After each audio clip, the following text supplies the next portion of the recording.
Hey there. We at Blue Wire just wanted to take a second to thank you for listening to this podcast. We know everything outside is pretty scary and uncertain, but we're committed to helping you get through your day by talking about the sports and teams that you love most. If you're looking for more great podcasts to distract you, check out BlueWirePods.com. Thanks for listening. Enjoy the podcast and stay safe.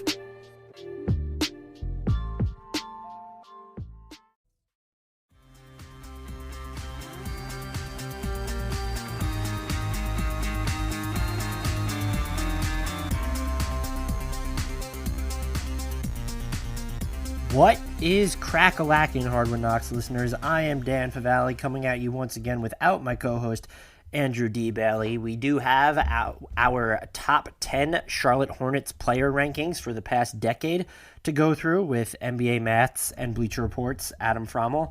We'll speak with him in a minute. Just want to remind you, implore you, beg, plead with you to continue rating, reviewing, and subscribing to us on iTunes. You can also get us wherever else you get your podcast, whether it's Spotify, Art19, all those good places, Google Play. We are everywhere. Subscribe, rate, review, download us wherever you're getting your podcast. But iTunes is still the best way to let us know that you're out there, that you're listening. We appreciate seeing the numbers on the ratings go up. So please make sure you do that. If you have done all that, tell people about us. Retweet the promotions that we have up on Twitter. If you've enjoyed this series where we're rolling out our rankings, the top 10 players for every team over the past decade, please consider making sure that you're downloading the episode should you be streaming it on NBAmath.com and subscribing to us, rating us. It really does help us out, and we appreciate it. You can follow us on Twitter at Hardwood Knocks. You can also follow us on YouTube, youtube.com. Search Hardwood Knocks. We will come up. I have a playlist built that will have all of these rankings up as they come out, so that should help you. Also, make sure that you're following the Blue Wire Podcast Network on Twitter at Blue Wire Pods. Last, but certainly not least, shout out to our sponsor. As always, betonline.ag. Promo code BlueWire is going to get you a welcome bonus. So head over there and enter promo code BlueWire, all one word. Before we do start talking with Adam, however, I did want to go through a news update since it's been a while since we've talked about anything that's semi-current event related as we go through this historical project. Let's start with the coronavirus updates, of course. The NBA players who have been diagnosed with it apparently have recovered. We're talking about Christian Wood, Marcus Smart, both Donovan Mitchell, and Rudy Gobert of the Utah Jazz. I believe we don't know the names of the two Lakers players that tested positive, but they have since recovered. I do not believe that there's been an update on the Nets players, though I could be mistaken. We know that Kevin Durant was one of them and that there were 3 others, so that's something to consider there. Along those same lines, Brian Windhorst of ESPN.com reported that the Chinese government issued an order to delay the restart of the Chinese Basketball Association in addition to other group sporting events. This is, of course, a blow to anyone hoping to see sports again this year, this season for the NBA specifically. Everyone's sort of looking to China, who is dealing with a little bit of a second wave outbreak of coronavirus there. It seems they're sort of looking to them to be this figure of the future to see what we might be in store for us. Most people seem to be pessimistic about whether there'll be an NBA season this year to be finished. The regular season kind of feels like it's almost out of the question. Maybe we can get some type of playoffs, an abbreviated postseason or something. But most people, the general feeling is that this year is not just at risk, that it's pretty much done. That's sort of where I lean. It's where I've always lent, but I tend to be inherently pessimistic when it comes to these things. So there is still an element of waiting and seeing here because we know the league is going to draw out their final decision as long as possible. If they have to have the NBA Finals in October or even November, depending on what's going on with the NFL regular season, I could see a scenario in which they're doing that. Of course, that brings up the question of how does that impact the offseason? Maybe you could still hold the draft virtually when you would have, but then how do you resume a season where there are technically rookies on your team, but they're not a part of your roster at that point? There's, of course, the free agency process to consider. Again, we have to wait and see here. Things certainly, you don't feel great about it. Also, on a similar topic, we saw that ESPN and ESPN2 broadcasted the NBA 2K tournament, which was light on trash talk, I'll say, from the moments I watched of it during night number 1 anyway. I'm recording this on a Sunday, which will be the second night of of that tournament. I picked Michael Porter Jr. to win it all. So if you're listening to this after he beat or lost to Devin Booker, I'm either going to be bragging and doing a victory lap, or I'm going to be very wrong. But according to ESPN's Adrian Wojnarowski, the NBA and ESPN are working on televising a horse competition that will involve several high-profile players.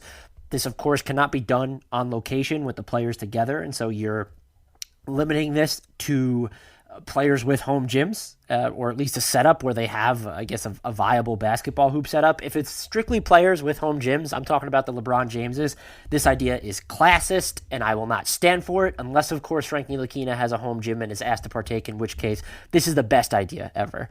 On an actual serious note, people were making fun of this on Twitter, and I can see why others want classic games to be shown, maybe with players sort of narrating their own performances from years past, analyzing what they did. We're talking current players here, even former players. Stuff like that can be interesting.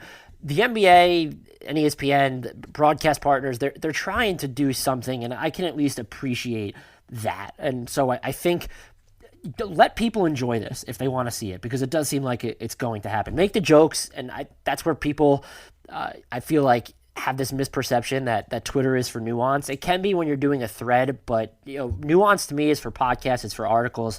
They're, the persona you have on Twitter, yes, there's a risk of people not taking you seriously. I myself have heard it a bunch of times that people are surprised at how nice I am when they talk to me because of, I guess, the air that I give off on Twitter with my terrible jokes. And that's, that's fine.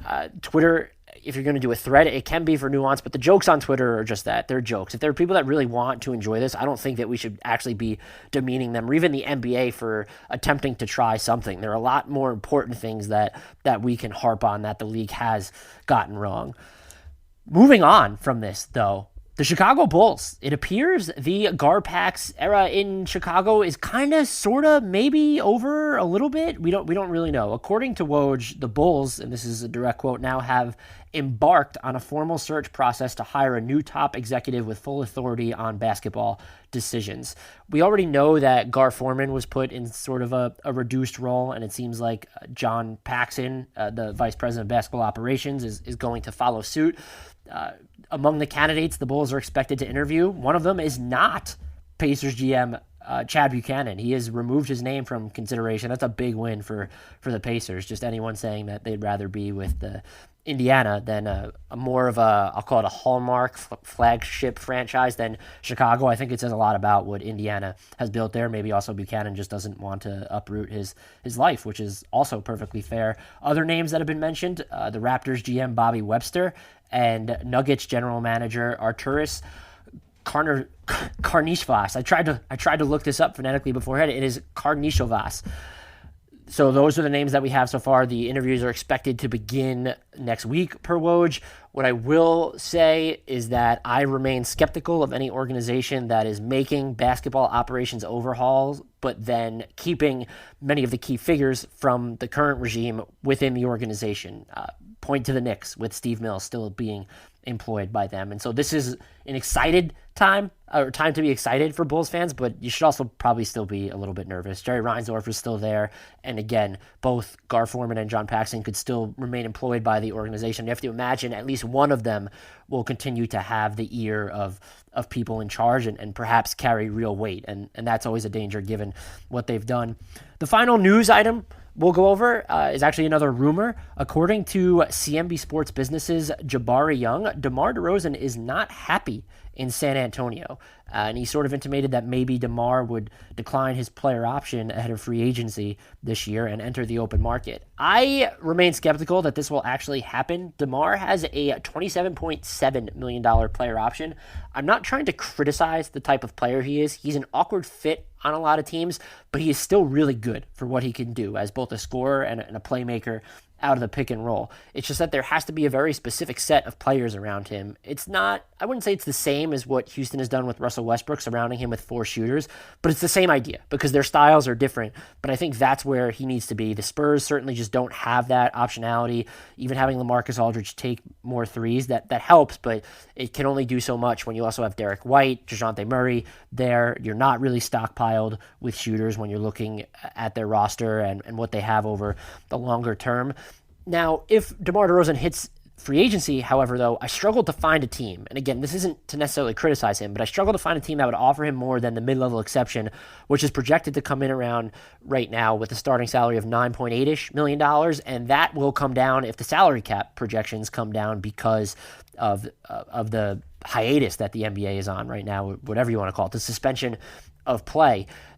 There aren't a ton of teams with cap space. Of the ones that do, you're looking at Charlotte, Detroit, New York, Atlanta, Miami. I don't think Miami would go after him. That's been sort of a popular or semi-popular offbeat scenario where could DeMar work in Miami? I don't think that makes any sense. Could you count on not so much Atlanta, just because they have Trae Young already and they've invested in a lot of wings who can be secondary ball handlers, but Charlotte, Detroit, or New York, if one of them gets desperate for a name in free agency, maybe. And so, if they're going to come in with 3 years, $60 million or something around there, it would make sense for him to opt out. There are a couple wild cards on the market. Phoenix can have cap space if it does a few things. Ditto for Dallas, depending on what happens with Tim Hardaway Jr.'s player option. He's not a fit on either of those squads. And so if he's looking at mid-level exception money, it would take him 3 years at that level to recoup the player option he'd lose. I just don't see it happening. Maybe he can opt out and then work out a sign and trade with the Spurs to go to another team. I still just fail to see where the obvious fit is. And so my expectation would be that he opts in and then maybe the Spurs look to move him later. Perhaps they can send him to Orlando. That was a team that was rumored to be interested in him at the trade deadline. I don't know that they'd be interested in him for sign and trade money just because they have some really wonky long-term books there. But he's certainly someone to monitor, a big name, a quality offensive player. Again, though, just tough to fit in with certain team dynamics. And it seems like it takes a very specific supporting cast for him to be at his peak. That's what we've really seen in San Antonio. They don't have the talent around him to maximize him, and there are a few teams that do. And even if they have the flexibility to do that, I still don't think he's someone that you build your team around. And so do you have a better number one option who also fits alongside DeRozan because he can play a ton off the ball and really spaces the floor for you? I just don't know where that fit is. You can get at me on Twitter if you want to suggest a landing spot for DeRozan, and we can talk it out. Aside from Orlando, which they don't have the personnel either, it just seems that they want anyone who can really create from scratch from the point of attack, other than Vucevic in the post or what they're getting out of Markelle Fultz this year. We don't know what the future is for Evan Fournier, who has a player option. So if they're bringing all of those guys back, let's say Evan Fournier doesn't opt out, I don't know how good of a fit DeRozan is there. Maybe it helps having both him and Fournier, but they have a ton of non-shooters there already. Moving on, though, let's get to our all-decade player rankings for the Charlotte Hornets. We're going to be talking with NBA Math's founder, editor-in-chief, Adam Frommel. Follow him on Twitter at Frommel09. And as ever, also follow NBA Math at NBA_Math to participate in these composite rankings that we're compiling. They're a lot of fun, and based on the feedback we've been getting, you seem to enjoy them. So let's get to it. March is over, Hardwood Knocks listeners. It was the longest millennia of our lives. With currently no NBA, NHL, or MLB, you might think there's nothing to bet on. Well, you'd be wrong. Our exclusive partner, BetOnline, still has hundreds of sports, events, and games to wager on. Or let them bring Vegas right to you with their online casino and blackjack tables. All open 24 hours a day and all online, including their $750,000 poker series. If you're into props and entertainment betting, you can still bet on Survivor, Big Brother, American Idol, stock prices, even the weather. Visit their website and join today to receive a 100% welcome bonus with your first deposit. Be sure to use our promo code BLUEWIRE, all one word. Again, that's BLUEWIRE, all one word. BetOnline, your online wagering experts. Adam, how is it going? It's going pretty well. I'm a little scared though, just because we thought that the Brooklyn Nets podcast in this series was going to be rough. This one's going to be rougher. I don't know that I'm like fully mentally prepared for this. This is not a good quarantine mental health activity. Yes, I agree with you there. We're also both asshats for overplaying how tough Brooklyn was when we knew that we had Charlotte right on the horizon. It would have taken like one cursory glance to realize we could have just basked, at least in the certainty of Brooklyn's top six. They at least had that. Charlotte, no such thing. Hey, Charlotte has a top one. Let's give them some credit here. It wasn't consensus though, or universal, whatever you want to call it. That's true. I'm annoyed by that. But we did get one. We actually got a little bit of a spoiler here, but we got 2 stray first place votes. One of which we deleted. One went to Michael Kidd-Gilchrist, which we'll talk about later, and the other went to Chris Paul, and also had Tyson Chandler. I can't remember if it was second or third, but that was clearly a case of forgetting that the New Orleans Hornets are not the same as the Charlotte Hornets. So we deleted that one. However, Chris Paul would be a worthwhile pick if it was the same franchise. So we give brownie points for that. Unless Tyson Chandler was put over Kemba in that exercise, because I think he was third. I think he was third, if I remember correctly. But I'm still struggling with Chris Paul over Kemba Walker, just because it was still only one season of Chris Paul in this timeline. Yeah, that's before true. he went to the Clippers. So it was interesting. It's inexcusable on a few fronts, but whatever. So let's get into this. We're gonna start with the composite rankings and then break ours down. Who came in? We had a 3-way tie, I believe, correct? We did. We had a 3-way tie for 9th place, which means that instead of only talking about 10 members of the Charlotte Hornets, we have to talk about 11. You're welcome. And this is the content you guys are here for. And we're going to start with Bismack Biyombo, who finished 11th in the fan vote. He did not appear in Dan's top 10, and I actually had him at 8th. It makes sense that we get to start with an example of our favorite concept in this series, which is just pure there-ness. Like, Biyombo never really developed into anything special. He was a palatable defender. He still is. He's a decent rebounder. He offers nothing on offense. I think there are some examples of like how he spent the least amount of time with the ball in his hands of any NBA player who plays big minutes. But to his credit, the Hornets have actually been 0.3 points per 100 possessions better with him on the court throughout his 2 tenures in Charlotte. So I'm giving him credit for theirness here, and I understand why you don't want to. It's also his comeback aroundness. He came back. That's the only thing that matters. Doesn't matter if there was a Not trade. voluntarily, though. It was a trade. It was one of the most or least noteworthy trades ever. He did have, so right before there was that 2016 Cat Boone, he had the good 2015-2016 where no, he still wasn't doing a ton on offense, but it was like, oh, he can really like be this rim roller. And then Orlando gave him 4 years and $64 million, I believe it was, and that contract, good for him for getting his money. I just want to make that clear. Whenever we criticize a contract, get yours, Bismack. Yeah, get your money. That ended up being one of the worst signings of that 2016 free agency, which is saying something because 26 free agency was bonkers bad in many ways. But I don't have anything to add there. It's just that he did have, I think what really swings it for him, if you want to put him in here or even put him higher, is not just his there-ness or his comeback aroundness. It's the fact that he had that really standout 2014-2015 campaign. It was in Toronto. Excuse me. It was. I'm throwing my timelines off here. Kudos to the Raptors. They just develop all these guys. I can't believe you didn't correct me while I was speaking on a term before. So I'm happy I didn't put him on my list for this reason. Is I forgot that he spent that 1 year in Toronto where it looked like he was going to be a solid rim roller. Still didn't have the volume, but you could count on him for all the things he did. Plus, as a screen and dive guy. I was just going to let you roll with it because I need all of the justification, whether legitimate or not, for having him not just in my top 10, but 8th.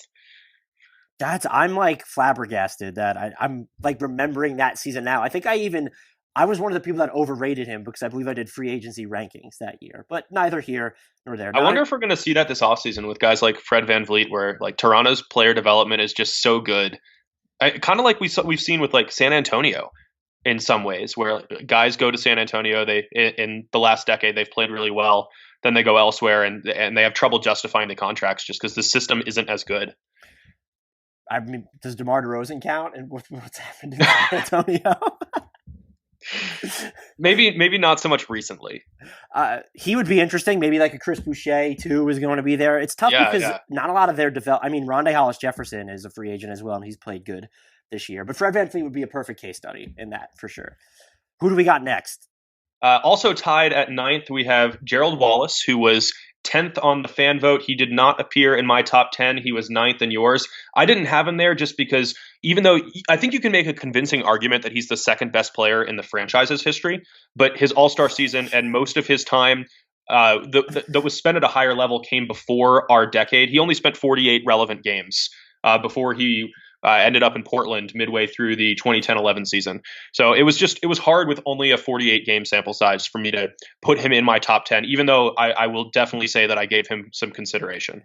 I definitely cheated on some level, and I admitted to this before we started recording that, you know what, he made 2010 all defense, not the season we used as the cutoff, but still in the same decade. And so if I'm going to use projection for a guy like Trae Young for what he possibly could have done, not just for the rest of this year, but at the first half of next season, that's part of how I justified it. The other thing was just a solid guy. And do you remember when he was traded to the Blazers, they actually got a pretty good haul for him. Not that they ended up keeping said haul, but the then Bobcats traded to the Blazers Gerald Wallace for Dante Cunningham, Sean Marks, Joe Prisbilla, cash, a 2011 first-round pick that became Tobias Harris, and a 2014 first-round pick that became Shabazz Napier. That's a lot of value forget about the players that were drafted, although Tobias Harris is really good.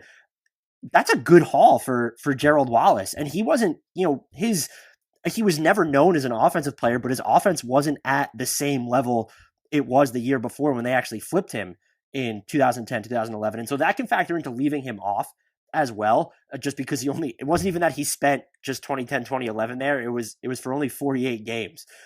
But I cheated, but then also looking at what he got them in that haul, they capitalized on his value. So I'm going to absolutely roll with it. And it is wild. Again, not this decade, but it's just wild to remember that there was a season where he averaged over 19 points per game. That's just not a version of Gerald Wallace that I think a lot of people remember. I wish we did, because he was so much fun. A fantastic defender, too. I just don't think he was ever really known for his offense, but he was a guy No, it's just all transition offense, just the leak outs and the transition threat. Why don't you save those takes for Gerald Henderson, who I know that you're going to eviscerate when he appears. Oh, we have more of that. Yeah, don't worry.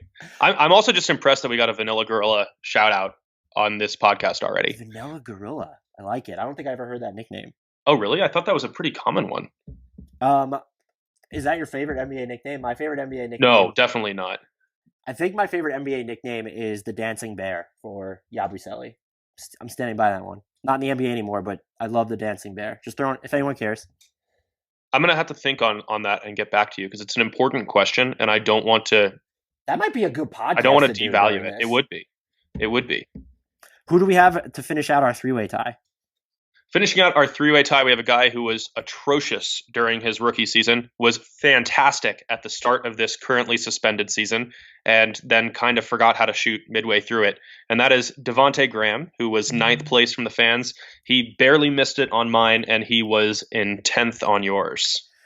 Yeah, look, his rookie season was bad, but I have to wait what he did at the beginning of this year, where he was hitting a ton of those off the dribble threes. And because you have the flexibility with a franchise like this, to me, where you can go with small samples, I still actually believe what he does is really important. Because if you look at Terry Rozier's shooting splits when Devonte Graham is off the floor, they are fucking awful. Like, they are bad. And so he has that impact on a lot of the other players. I thought PJ Washington was one, and I still watching the Hornets. I will die on that hill. The stats don't really back it up. I do think it's a case of sample size bias there, but I still think the threat of what he's supposed to do, yes, he sucks at finishing around the rim. You're not going to have a good defense if he and Terry Rozier are your backcourt, but he just alleviates a lot of the burden on everybody else. Pretty good playmaker, particularly when you consider what he was last season.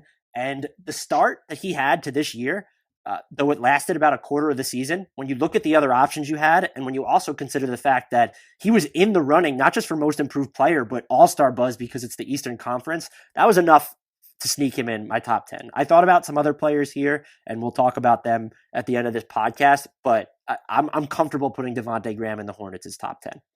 I think you should be. I had no expectations for him coming into this year, but it took all of 2 games to totally buy in.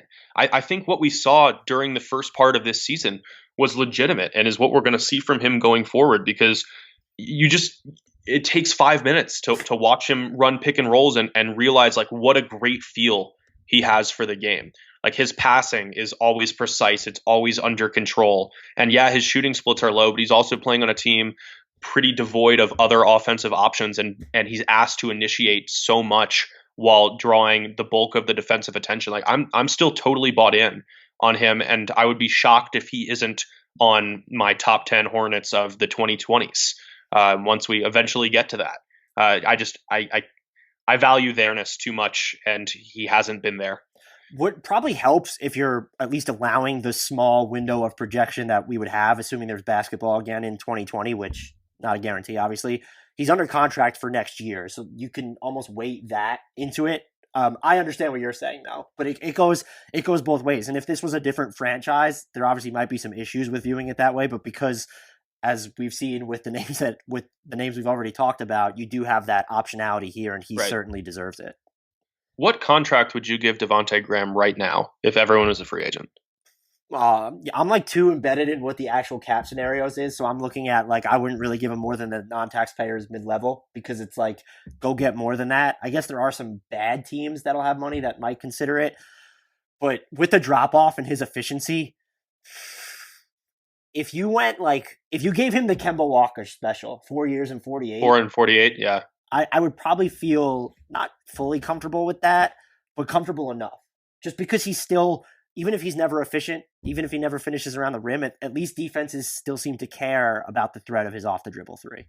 That's the exact number I had in my head, but I wanted to make that fourth year one of the rarely used team options just because I don't think it's proven enough for me to feel confident giving a 4-year deal, but I want to still because I do believe it. Right. If you can just be a primary ball handler, just in a vacuum. It doesn't have to be the cleanest, don't have to be the most efficient, but there's value in that itself. So I'm right there with you. Yeah. We are on to number 8. This makes it, correct? Correct. So at number 8, we have Gerald Henderson, who was 7th on the fan vote. He was 9th on mine, and he was 7th on yours. Gerald Henderson, one of the shooting guards who forgets that shooting is one of the words of his position. Well, from the outside, at least, right? He had no problem about getting those transition buckets. Right. I mean, and that's pretty much all he did because it's kind of astounding that a shooting guard who has played from 2009 through 2017 never took more than 2.4 threes per game, which was in his final season, and never shot better than 35.3% from three, which was also his final season, and did not happen in Charlotte. He was a transition threat, and I think that's it. He never developed into a playmaker. He didn't really do anything off the dribble. I don't have anything more to add on his positives. I feel like peak Gerald Henderson did a little bit off the dribble. Maybe a little bit, and I liked watching him because I enjoy the transition game and the slashers who enjoy crashing into the paint while it's crowded and still making things happen. But like I'm struggling for more positives here. Speaking of someone who got theirs in 2016 free agency, when he signed with the Sixers, what was it, 2 years and $15 million at that point or something? That was just about good. Right. That was good money for him at the time because I don't know who looked at. You're exactly right. Who looked at the year that he had in Portland and was like, I know the Sixers, it was kind of their timeline was at least a little bit different then, but that was certainly a contract. Mm-hmm. Who do we have at number 7? Because I have nothing to add to your Gerald Henderson takes. And his there-ness matters, by the way, too. For sure. He was very there. 4th in minutes for the Hornets. And 6th in games played. Yeah. So that certainly matters as well. Shout out to Gerald Henderson. We don't mean to dump all over you. Adam does, but I don't. Oh, I do a little bit. You do a lot of it from the sound of it. Yeah, maybe. Yeah, okay. Maybe. But at least we got through a player like relatively quickly. Before we were on this tangent. Yeah, that's true. Who do we have at number 7? At number 7, we have a guy who sits 2 spots lower on the games played rankings, and that is Jeremy Lamb. The fans had Jeremy Lamb at number 8. I had him up at number 6. You had him up at number 5. I'm intrigued by why you had him so high. And I'm guessing that it's just his final season and the growth that he showed throughout his time in Charlotte, which allowed him to get the deal that he did from the Indiana Pacers, where he's continued to be a pretty solid offensive presence. It wasn't just his final season for me. There was his second season there. I mean, he was been a mid-range savant basically his entire time in Charlotte, but certainly those last 2 seasons. And I know that's not the shot that people want to hear about, but when they're not assisted mid-range jumpers, they still have some value because you're creating your own looks there. And so he just shot absurd percentages in those in-between areas while he was with the Hornets, at least during those latter two seasons. And then certainly you factor in that jump in his fourth year, because I forgot he spent 4 years there, right before free agency, was their second best player last year behind Kemba Walker. And there's just really no argument to the contrary to have that. And just someone who, yes, you kind of wish he would shoot better than 34% from three. He did do that in 2017, 2018, hit 37% of his triples. But just to have someone who can get to his spots, make some looks, I don't know how I would compare him to someone on defense. I don't view him as like this huge liability, and maybe I'm just colored by the time he spent with the Pacers this season, because they seem to make any wing just into a solid defender. So perhaps that's a little bit too, but there are worse defenders when you're looking at twos and threes. But specifically what he did on offense, I think it was underrated. And his finishing at the rim, it dropped off in his final season in Charlotte, but it was mostly consistent. You could count on him to be in like those high to mid 60s around the rim, which is good. And looking at the players they've had over this decade, I'm just surprised he finished this low. He spent 4 seasons there, and 2 of them, I would say, were clearly above average campaigns. Yeah, he's definitely in terms of our rankings, our composite rankings, he's very much in a 3-person tier with the next 2 people who are tied at 5th. There was very little that distinguished those 3 players from each other. So I think you can make like you had him in 5th, and I think there's a very reasonable argument for that, just given who the other 2 are, which we can move on to if you want. Oh, I would like to. Let's do it. So tied for number 5th, tied for number 5, either one, whichever you want. English is less important these days while we're stuck in our houses. I can confirm. We should be. Yes, maybe. We need to do an intoxicated podcast at some point. I'm going to jot that down on the idea list. Okay, perfect. Right, that'll be the nickname pause. I'm totally down for that. If I'm invited for that, we can make that happen. Be you. And that'll be, I have not drank since October 2018. So that would be my first sip of alcohol in that time. Yeah, that's not going to go well for you then. No, I wouldn't, but maybe it would make for good content. Yeah, it could. Anything for the content. So anyway, tied for 5th.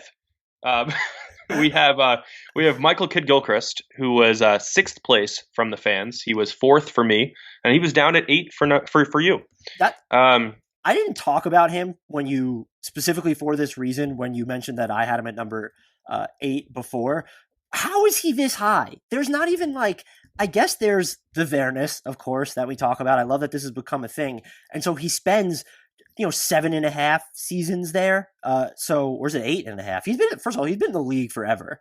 So it's 7.5. 7.5. So, but what were his really good years? He had 2014 to 2016, those 2 seasons where he wasn't a complete liability on offense, and it sort of looked like he could be used as a small ball big at the start of James Borrego's first season in Charlotte, but that never really panned out. Wasn't really part of the rotation this year when he was healthy. So I am a little shocked that he was this high. I know he's a good at his peak was a quality defender, but he was such a non-factor on. I think offense. He was better than quality at his peak on defense. The switchability and the physicality, I think, did make him a significantly above average defender. But it is the there-ness that pushes him up so high. I mean, 2nd in games played. I think he's 4th in minutes played. And we can't forget that during that 2015-16 season, he did develop into a reliable floor spacer. I mean, how many people remember that he shot 42.9% from 3 that season? Oh wait, it was on 7 shots. Look, so his defense was above average, but what I really always felt like he couldn't do was actually defend the bigger guys, these bigger wings. And so he was locked down if you could put him on smaller, weaker players. And Hornets fans can correct me because they will have watched way more Charlotte Hornets basketball over the past 7.5 years than I have, but I just never got that vibe from him. And so I don't want to say I thought he was overrated on defense because, like you said, MKG in do we say in his prime? That almost seems mean. He's not even. He didn't have a prime. We can say that. Okay, because he had really good hands though. I think that's the biggest thing. When you did put him on bigger players, it was dangerous for them to put the ball on the floor.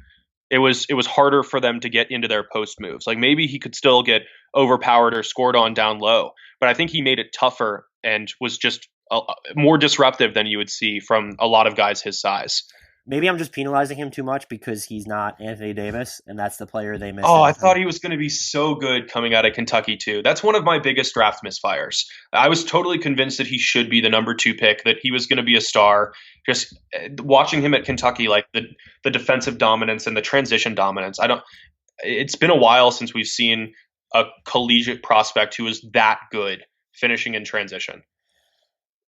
Yeah, there was a point in his career, it felt like it dropped off, where he was a threat on the break, and so perhaps that helps. So maybe I had him too low. It's just I really only remember the one season. Was it his third year? I should be looking at this. I think it was his third season where I remember he was good on offense. And then of course you mentioned the season where he shot 42.9% on 7 attempts. 3 of 7. He only played 7 games that year too. That's where his career high points per game come from, 12.7.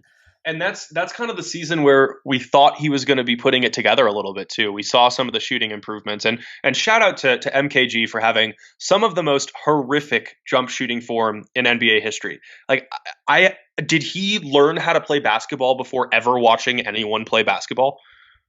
Yeah, I don't, and I actually have not seen him. He barely played this year, so I haven't seen him a bunch either. I don't understand like how your elbow ends up like above your head and out to the side when you're shooting a jumper, like your dominant elbow. I never understood like how. It's like Jim Furyk, except it didn't work. It was like, it was like kind of if Kevin Martin was drunk while he was shooting, like a little bit. No, because you know what, the release point was higher than Kevin Martin's. That's a bad example. But if you look at it too, he like actually makes with his elbows like these 2 distinct L's when he's going up for it. It defies explanation. But this is all coming from a place of love because I think we both liked MKG just for the energy. Speaking of nicknames, when you talk about simplicity and the acronyms that work, MKG I've always liked. It's a solid one. Yeah. That might have been the nicest thing I said about him. Super good defender, though. And look, so while you were talking, I did Google MKG jump shot for him just to look at it again. He's given us some good pictures. There are some pretty good still shots of him shooting. But you would never know that he was shooting, right? No. Well, I don't even know what you could mistake it for, unfortunately. So from one player that we were not kind to another who I'm sure we're going to have nothing but good things to say about. Also tied for 5th, we have Nicholas Batum, who was 5th from the fans, who was 7th from me, who was 6th from you. Also a member of this 3-person tier. What a disappointment, right? Like he was in Portland, he was this versatile, do everything wing, like a very modern player who managed to contribute in just about every area. And I guess he still managed to contribute in just about every area in Charlotte. They weren't good contributions. His first season there was really good. His first 2 seasons there, but then the drop off came quickly. Yeah, and so his second season was actually probably better than his first too, individually. Just he apologized for it too earlier this year. I don't know if you saw that he basically admitted he didn't live up to his contract, and I kind of respect that. I do too. I also respect that he didn't become like a problem publicly or behind the scenes while he wasn't playing. He very much understood the position or the direction that the Hornets were going. And I do like that about him. Is it weird? Look, here's what I like about him. Just if you had to pick an NBA player if we went back a couple of years who was most likely to log the 5x5 stat line, he would have been right on that list. Yeah. Who else would have been on there? Draymond Green, maybe 2016 Draymond Green. Oh, definitely. Draymond Green. People get mad because I pronounce his name like that. I don't know why I do it either. I guess you could always put LeBron in that, but Batum was always sort of right up there. And is it weird that I feel like he could still? I want him to get bought out from Charlotte or something because he's not declining his player option, $27.1 million for anyone who wants to rehash that 5-year contract they gave him. 5-year, $120 million. And I'll admit that was part of the reason I dropped him a little bit down in my rankings. I had him ahead of Jeremy Lamb at first, but ultimately dropped him down because when you sign that onerous of a contract, it's harder to build a quality team around him. And like, it's not his fault for accepting the money, for them thinking he was worth the money. But like, ultimately, like if we're looking at the greatest Charlotte Hornets of the decade, that matters to me. No, I'm 100% with you there. And the fact that it's been like 2 seasons where, or I would say 3, where 2017, 2018, just massively disappointing. But then last year, still getting playing time, over 30 minutes a game, appeared in 75 games, just wouldn't shoot. There was a point where he was averaging fewer shots per 36 minutes than Bismack Biyombo. And that's just like the ultimate low point. So these past 3 seasons have just been wildly disappointing on his part. Like I think if after his second season in Charlotte, you told us that he was going to average like 10, 5, and 5, that seems realistic. But like 3.6, 4.5, and 3 in 22 games this year. The 5th year of that contract really kills him. And that was the market because that was the summer of 2016. It was another one of those. The market would have given him a 4-year max somewhere else. But the 5th year really, I mean, it kills Charlotte. It killed Charlotte's flexibility. So there's that. But you're actually right. And then again, just the level of disappointment this year, not so much because you sort of expected this to happen, but certainly the past 2 seasons where it's like, okay, there's no, after 2017, 2018, Nicholas Batum can't possibly get any worse, and then he did. Do you think if I talk about our 4th place guy for a little bit here, do you think you can find where one of us had him in free agency rankings for 2016? Nicholas Batum? Yes, I can. Yeah, so let's do that. So while Dan is looking that up, I will reveal that we had Al Jefferson at 4th in the composite rankings, and it's really the beginning of a new tier that stops short of number 1. No, I think the next 3 players are all grouped together pretty closely. They're definitely not separated by much in our composite rankings. Al Jefferson was actually 2nd place for the fans. He was 5th place for me. He was 4th place for Dan. And I think that all of those are like fairly reasonable spots to have him. He only spent 3 years in Charlotte, didn't make any all-star teams or anything, but his first season especially, like he was very, very good. Still playing that old school style, operating from the left block almost exclusively, but he averaged 21.8 points and 10.8 rebounds while shooting 50.9% during his first season in Charlotte. And given what we've seen from the players we've already talked about, like that one season alone, had he left to go elsewhere, would probably have been enough to get him in the top 10. And then combine that with his next 2 seasons where he was declining but still effective, especially on offense. I get the argument for having him as high as 2. I totally understand that. And the teams with him, they had the one bad year? They won like 33 games or something, but the teams with him just seemed to work. That 2015-2016 Charlotte Hornets team, yes, in retrospect, they probably overachieved, and it did lull them into reinvesting in that core, Nicholas Batum being one of them. That team was fun. That first-round series against the Heat, going to 7 games, that was just a fun team, and I associate Al Jefferson with that. He was there. Kemba Walker was always their number 1 option, but they would really go to him in the post, and they would rely on his playmaking or his ability just to, like, that combination of brute force and finesse that he could show down there. I obviously did not have him 2, as you mentioned, but I could see the case for putting him at 2, most certainly. And I think it's important that he was a central part of both Charlotte teams that made the playoffs in this last decade. Neither of them advanced out of the first round. They've missed the playoffs 8 times. They've had some of the worst seasons in NBA history during this 10-year stretch. But yeah, they made the playoffs twice, and he actually was the win shares leader on the first of those 2. 2-year Nicholas Batum request. You and I... It's going to be really high. It was published under my name, but you and I tagged team this. We ranked in the top 50 free agents of 2016. We ranked Nicholas Batum number 6. Now, just to give you context on who was around him, number 5 in front of him was Andre Drummond. Number 4 was Hassan Whiteside, by the way. Oof. Number 7 was Mike Conley behind Nicholas Batum. Wow. Okay. We also had Dwayne Wade behind Nicholas Batum at that point. I think that's fair, though. That was probably fair at the point, but we had DeMar DeRozan behind him as well. I mean, I think having Batum that high was valid, though, coming off the versatility he displayed, and we had no idea that injuries were going to affect him like this. Also, Bradley Beal was number 10 on this list. I'm going to close it because that's bad. Can you stop sharing those results? It's going to make me feel bad about myself. Younger Bradley Beal, there's no excuse for having him that low. Oof. So, who was our actual number 3 for this exercise? Our actual number 3 for this exercise was Cody Zeller, who was 4th for the fans, who was 3rd for me, and who was actually 2nd for you. So if you want to take this overarching explanation as the highest on Cody Zeller, feel free. I know that he's had some injury problems in recent years. Just a plus-minus superhero, and did a lot of things for them defensively, as a rim rolling guy, or a guy who's willing to set screens and do a lot of the dirty work as a defensive rebounder. I feel like his offensive rebound has always been inconsistent, but it's also had more to do with the way that they played. And you look at his offensive rebounding over the last 3 seasons, that's been by and large very good.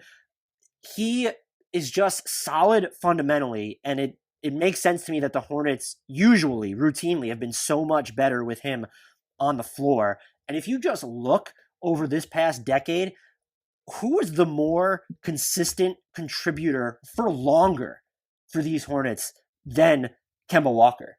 And I don't think that you can come up with a name. Part of that is because there are players who just haven't been around as long as he had. He is now, is this his 6th, 7th season? He's in his 7th, all of which have been spent with the Hornets. And so, look, that's just going to bring up his there-ness factor. I do think that a lot of people wished that his range might have come along a little bit better, a little bit more quickly. He's averaging over 1 3-point attempt per game this year, but only hitting them 24% of the time. And there's always been that level of mystery. Could he be a little bit more pick and pop? They've sort of let him dabble a little bit in those longer twos before the past 2 seasons, as they kind of got those out of his game. There are disappointments offensively there, and he's not going to give you a ton, but just a solid fundamental guy. He's going to work really hard, set your screens, hit the glass hard. He's not going to get you killed. As a rim protector, look, it's fine if you want, like as your 5 guy, but he's not going to be the anchor of a great defense, but he's also not going to be this huge liability if he's going to get, at least as of a couple of years ago, when you watch him play, when he gets pulled out of the paint. So I feel like he's probably one of the careers, and maybe it's the contract a little bit, because the contract he's on now, I would say slightly overvalues him. It ended up being a 4-year, $56 million extension. Again, signed in 2016 when everyone's getting money. And so I could see the argument against, you don't want to pay Cody Zeller, these latter 2 years, especially a combined $30 million, but probably looking at his career during this span, one of the NBA's more underrated players to me. That was a hell of a monologue. I'm impressed. Thank you. I really appreciate that. I have very little to add, other than I'm sure that he is a fan favorite in Utah just because of the screen assists. Yeah, he's definitely one of those guys who just always seems to do everything that doesn't show up in the box score, including getting hurt, which is probably the biggest negative. And yet he's still 6th in minutes played. He's still 4th in games played over the last decade for Charlotte. So as you said, the there-ness factor is definitely important here. But yeah, I mean, just a solid player who might not have become what we thought he was going to early in his career, but it's hard to complain about the career trajectory he's had because he has been valuable for them. He's more like I guess the way to put it would be like middle-class Steven Adams with the hairline of a poor man Steven Adams. Hey, as someone with a quickly receding headline due in large part to having a 15-month-old child, I resent that a little bit. I mean, I don't have the greatest hairline either, so I'm still pretty jealous of it. I think you have more hair right now than I've seen in a long time. But that might be like because we look at Steven Adams as that star who did a lot of the things that Cody Zeller does, but just at a star level. And he has those floaters in his game, has always been a better passer than Cody Zeller. But that might be someone, I don't think their styles align perfectly, because you can do pull-ups on Steven Adams' biceps, and he plays like you can do pull-ups on Steven Adams' biceps. But that would be sort of the richer parallel that I would make for Cody Zeller. Yeah, I think that's a fair one. Who do we have at number 2? I feel like, given the list so far, this has to be a no-brainer. Yeah, and I think it is a no-brainer. And I actually have an important question for you about Marvin Williams, who was 3rd from the fan vote, 2nd on mine, and 3rd on yours. No, I do not think he had a better career than Chris Paul. It's my question is actually like kind of similar. So he was the 2nd pick in the 2005 NBA draft, which has been criticized a lot, especially because Chris Paul and Deron Williams came off the board right after him. Especially brutal for the Hawks. But he's now spent 15 years in the NBA. He's been consistently impactful, maybe not as a star, but as a quality role player, and probably never more so than in Charlotte. Maybe in Utah for a little bit, but has he justified being a number 2 pick at this point, just given the longevity?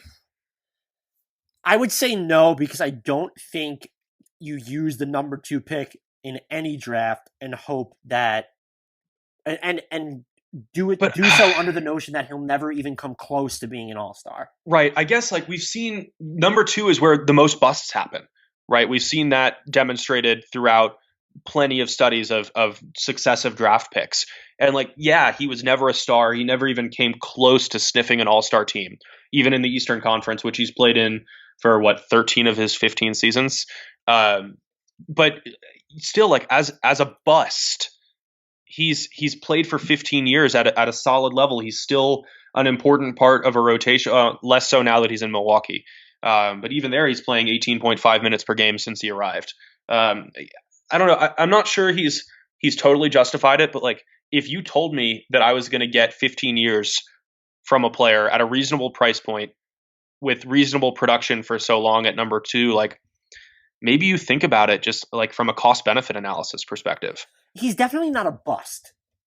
Yeah. That's probably the best way to put it. Like maybe it's semantics to say like he didn't justify it, but he's not a bust. But I think that's accurate. I would like to see though, had he like played more 5, not even just earlier, but in general, it always seemed like Charlotte was a little bit reluctant to go to that, with the exception of probably the past 2 seasons. And even then he was mostly a 4. He could still defend 4s too though. And that's the other thing. He's like an understated floor spacing rim protector. That's like the best way to really put him. And he was one I believe he was a free agent in 2016 as well, who we were also super high on. So, and I think he's kind of validated that just because like you described him, the floor spacing, rim protecting, switchable defender. It's what Atlanta wanted, and he didn't really become that. I don't think he embraced the spaciness of his game until he left the Hawks. But imagine what he could have done on those Mike Budenholzer Hawks. Imagine what he could have been done on the Mike Budenholzer Bucks. I know he's technically on them right now, but yeah, that's just something to think about. I'm actually surprised. I know we always overrate buyout candidates and their impact. He was someone I thought wasn't, of course, but he was someone I thought who could actually be like that midseason swing piece. Still just really good. And that's an interesting discussion to have. Did he validate his number 2 status? I would say he's closer to yes than bust by a pretty clear margin. That might be the best way to put it. Yeah, it seemed weird. At number 2 in my own rankings is where he was. And it seemed kind of weird to put a guy there who spent 5.5 years in Charlotte and averaged single-digit points. I mean, now that he's on Milwaukee's roster, like his final numbers from Charlotte are 9.7 points, 5.3 rebounds, 1.3 assists, 0.8 steals, 0.7 blocks per game. Shot 43.7% from the field, 37.8% from 3, 81.9% from the free throw line. None of those are solid, or none of those are great. They're all solid. Like, and that's who he was to me in Charlotte, was just that guy who was just going to get stuff done. Didn't need to run plays for him, but he very consistently aided them. Who's number 1? Come on, it's Kemba Walker. Jeff Adrian? Yeah, oh, sorry. Kemba was number 1 for composite, for the fans, for me, for Dan. He only was not number 1 on the one ballot that had Michael Kidd-Gilchrist in first place. But he was number 2 there. And interestingly, like the rest of that ballot seemed pretty solid. Al Jefferson at 3, Cody Zeller at 4, Marvin Williams at 5. They did have PJ Washington and Devontae Graham in the top 10, which I think makes you pretty happy, aside from the non-Kemba in the top spot. But come on, like who else was it going to be here? I'll bullet point this because these are the things that I respect most about Kemba Walker. He enters the NBA as a bucket getter, and that's what he became to an extent. But if you look at the first 4 seasons of his career, couldn't shoot. He was inefficient, and it wasn't just, it was around the rim and everything. And then he, by the time 2015, 2016 rolls around, he's not just a good 3-point shooter. He's a good 3-point shooter on super high volume. And that's something I always respected because that held. And I feel like you very rarely see that type of jump sustained when a player's already gone through 4 seasons. And this was similar to what happened with Steph Curry's extension. When Kemba Walker signed his, I think there was more of the I don't want to say angered reaction, but there was more of a question. Oh, is he actually worth this? If you at least looked at points per game, you probably would say, oh, that's fine. He turned into one of the best bargains in the NBA during that span. And there was a point where he was probably the best bargain, if only because Stephen Curry's contract ended sooner. So that's just absurd. Another thing, he has always been better on defense than people give him credit for. Not good, but when you look at his size, I would say 6 foot on a good day. The effort he has put into fighting over screens, being in the right positions, I feel like that's gone overlooked. And given the burden that he's carried on offense, it did feel like he slipped a little bit last year, his final season in Charlotte. But when you look at the load that he's carried for most of his time in Charlotte, I always feel like the defensive energy and effort he gave went underappreciated. And finally, he's clearly one of the NBA's best leaders. And it might be in a more sort of deferential fashion because it doesn't seem like he's the most outspoken. But you hear these stories about how last year, when I think the writing was probably on the wall for him, he's still talking and mentoring the young guys. They had a text message group. This is, I think it was per Rick Bonnell of the Charlotte Observer, called Kemba and the Avengers. And it was just him and the kids in a group chat. That's fucking fantastic. And you're seeing the effects that he has on Boston now. That's not part of this, but he comes in and he doesn't have a problem. Maybe it's in part because he spent so long being all everything in Charlotte, but he doesn't have a problem being the number 2 to Jason Tatum. He doesn't have a problem deferring to Jaylen Brown on points as well. So there are just so many things that I appreciate Kemba Walker, the improvement, the leadership, and then just the effort that he's given on defense relative to, I think, his reputation. I'm not saying that Kemba Walker is this really good defender, but those are things that really stand out to me when you look at his career. And then, of course, number 4, his there-ness. Right.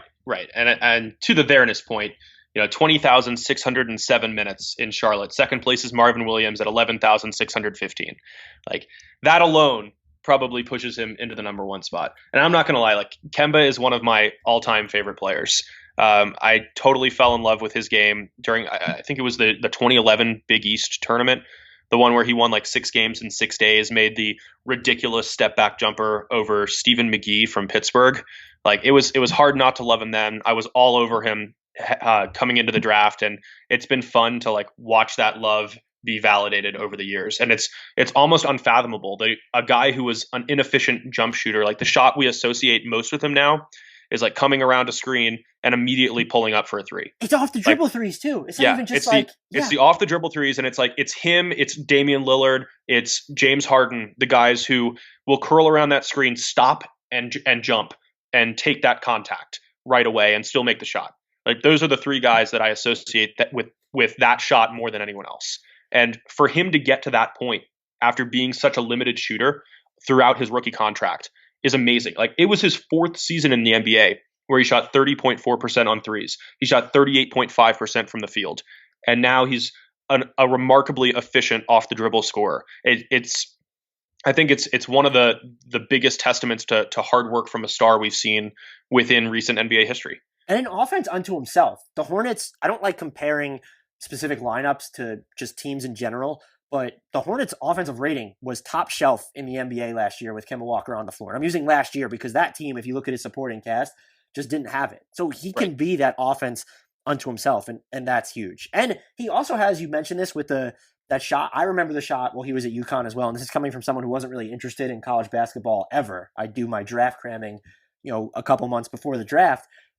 I remember that shot. And it also just feels like the stats do not back this up. But when it's crunch time, that mid-range pull-up, it just still feels like it's money. Especially when he's playing the Knicks for some reason. As someone who thought that Marcus Smart's clutch shooting percentages were very high, I would advise you to not look that up. I don't know what it is, but I don't want you to be as disappointed as I was, just in case. I tend not to wait too much into crunch time performances because I don't really either. There's so much luck in there, which is why I don't normally look at stats for it. But he's the one where it's like by reputation or someone who has the clutch gene, like he's just one of those guys. I've always thought of the clutch gene more as maintaining performance than elevating performance. That's fair. Yeah, so I can see that. Who else received votes? This is one of my favorite parts of the podcast. It's a long list, and it gets ugly. But let's run through them. So in the fan vote, we had tied for 11th were Dwight Howard and Bismack Biyombo. I guess actually before we do this, if we want to backtrack, because I actually did have somebody on my list who wasn't in the top 10, and I am curious for your thoughts about them before we get to the fans' honorable mentions, and that was Josh McRoberts, who I put in my 10th spot kind of because of the there-ness, also because I think like his contributions were just a little bit underrated while he was in Charlotte. It was tough to have him there over Devontae Graham and over Gerald Wallace, but I don't think I regret it. Maybe just the time that he played, where it was the floor spacing big man, wasn't like what like now, where it's where, not that they're not an asset, but if you were Josh McRoberts in today's NBA, it's just like, well, show me something else. Like you need to operate off the dribble or switch a ton defensively. But when you look at what the time he was in Charlotte, around 2013, perhaps that's part of it. I mean, he played well enough in 2013, 2014 for the Miami Heat to overpay him in free agency. So. Right, and they were better with him on the court, which definitely matters too, especially for the guys who are there for their there-ness. Just not, I don't know. I guess because he only spent a partial season and then a full year there, just didn't really do it for me. He did the full season that he spent there. He did average over 30 minutes per game though, so it's not like you're dealing with a crazy small sample. And what people probably don't really remember is that year he averaged over 4 assists per game. So he was definitely a better offensive player than he's remembered for. He's remembered for his offense, but he's actually better than what people remember him for. You weren't going to get me to take off Gerald Wallace or Devontae Graham, and which is totally fair. If anything, I probably could have thought about bumping MKG, but that would have been too cruel. Wow. Okay. But yeah, I wanted Josh McRoberts to get a little love before we went through all these honorable mentions, which we can do now. So tied for 11th, we had Dwight Howard and Bismack Biyombo, and feel free to interrupt and say something about any of these. Why is Dwight Howard there? His one season was pretty good. Yeah, but why is he ahead of both PJ Washington and Miles Bridges? Should be ahead of Dwight Howard. I don't disagree with you. That is my take. That is gospel. That is what Dwight Howard did actually get a second place vote, which was surprising. It's good to know that Dwight Howard participated in this exercise then. Yeah, thank you, Dwight. I appreciate the humility of not putting yourself first. Was Kemba at least first in that ballot? We probably have no idea right now. Well, we do, just because the only other one had MKG at number 1. So the Dwight Howard ballot. Oh, I forgot about that one. No, so this was one that I actually had to modify a little bit because they had Kemba Walker first, Dwight Howard second, Dwight Howard third, Dwight Howard fourth, Dwight Howard fifth, Dwight Howard sixth, all the way through 10th. So I just removed the 3rd through 10th because we are limited to one appearance per player. It had to be. Just enough humility to put Kemba Walker in there, but then nobody else. But yeah, like if I had included all of those votes, he would have risen up to 9th place. So we dodged a bullet there. Please continue. Yeah, so moving on beyond Dwight Howard and Bismack Biyombo tied at 11th, we have DJ Augustine at 13th. We have Jeremy Lin at 14th. We have Steven Jackson at 15th. We had Boris Diaw at 16th. We had Tony Parker at 17th. We had Josh McRoberts at 18th, which is sad because I think he deserved to be higher. We had Frank Kaminsky at 19th. We had Emeka Okafor at 20th. We had Terry Rozier, Ramon Sessions, Byron Mullins, and Lance Stevenson grouped together in a tie for 21st. At 25th, we had a 3-way tie between Ben Gordon, PJ Washington, and the one and only Sagana Diop. Nice. Proud of you.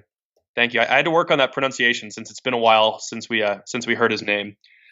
At 28th, we had a 2-way tie between DJ White and Marco Bellinelli, who I actually thought was going to show up a little higher since he did have like one pretty good season in Charlotte, which is more than we can say about some of these other guys who we've already named. At 30th, we had Derek Brown. 31st is a 3-way tie between Corey Maggette, Jeff Adrian, and Miles Bridges. And at 34th, we have a 3-way tie between Mo Williams, Malik Monk, and Gary Neal. Wow. I'm surprised Ramon Sessions didn't get a little bit more love. Maybe that's just like too. Anecdotally, maybe I'm overrating him there. Then, did any of the Martin brothers, Caleb or Cody, were they on there? Neither of the Martin brothers received any votes. I feel like Cody should have been on there, but whatever. He could have been, but it's hard when it's a rookie during abbreviated season. Did Jeremy Lin get any love? Jeremy Lin did Okay. get some love. He was tied for 14th. He appeared on a little under a quarter of the ballots that were submitted, Oh, all right. but never higher than fifth place. He had his 1 year. He only spent 1 year in Charlotte. That definitely has to be part of it. His 1 year was pretty good, though. Yeah, he was on the 2015-2016 team. I'm actually surprised that he didn't get the. I know he didn't shoot great from three that year, but him and Kemba Walker worked offensively anyway together. Right. And so I'm a little bit surprised that he wasn't closer to 10th. Yeah, I think DJ Augustine is the big one for me, where he was just like a steady offensive point guard. Naming all these second string point guards right now. Right. It's dire straits here in the Charlotte Hornets podcast. Do you have anything else to add to this? Let's move on to Chicago. Yes, that'll be dropping shortly. They're going to be tougher, but they'll be more upbeat than this. I have not submitted my ballot for them, even though our voting is open for Chicago, and I'm struggling with the order of my top three. Yeah, so the Chicago voting is open. Everybody go to @NBA_math. Thank you all for listening to this. We've actually gotten some feedback, at least I have in the DMs, that you guys are enjoying these podcasts. So please tell your friends, acquaintances, family members, everybody about it. We've had some fun doing them, and the Chicago Bulls will be up next. Until then, I leave everybody with a shout out to, this is a tough one. I feel like I'm going to go with Sagana Diop. Shout out to him.